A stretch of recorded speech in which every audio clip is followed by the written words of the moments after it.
వరకు అప్పటికి ఆయన దగ్గర ఉన్నది ఏంటంటే ఆయన శిలాఫలకం కట్టడానికి కావాల్సినటువంటి ఒక మేస్త్రి, దానికి కావాల్సినటువంటి ఇటుకలు, సిమెంటు, ఈ శిలాఫలకం తప్పితే చంద్రబాబు నాయుడు గారి దగ్గర ఆ రోజుకి ఏదీ లేదు, భూమి కూడా లేదు.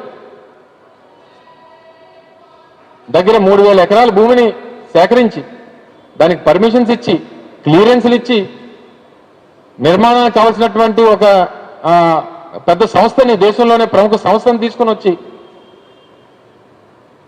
ఇవన్నీ చేసి కొనసాగాల్సినటువంటిది. అంటే దాన్ని ఎక్కడ కొనసాగిస్తే జగన్మోహన్ రెడ్డి గారికి పేరు వస్తుంది. ఓ 2 సంవత్సరాలు దాన్ని పూర్తిగా నీరుగార్చేస్తే మనమే కొత్తగా ఏదో చేస్తున్నట్టుగా దాన్ని చూపించవచ్చు.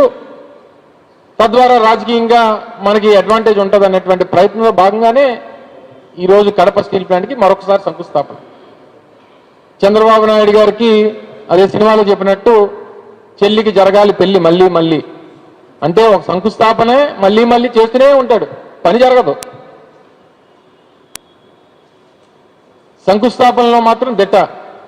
బహుశా వారు వేసినటువంటి శిలాఫలకాలు ఈ రాష్ట్రంలో ఏ నాయకుడు వేసున్నాడు, పని మాత్రం శూన్యం.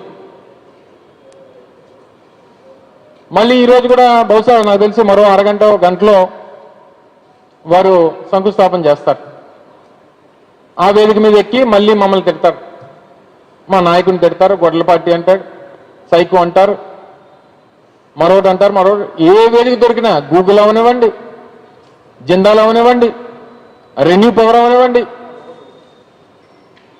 ఏ ఇంటర్నేషనల్ వేదికలు అంటే దేశ స్థాయిలో ప్రపంచ స్థాయిలో గుర్తింపుకు చెందినటువంటి సంస్థల్లో సంబంధించినటువంటి వేదికల మీద కూడా మీకు జగన్ నామస్మరణే, జగన్మోహన్ రెడ్డి గారిని ఏదో రకంగా దూషించాలి, వైఎస్ఆర్ కాంగ్రెస్ పార్టీని దూషించాలి.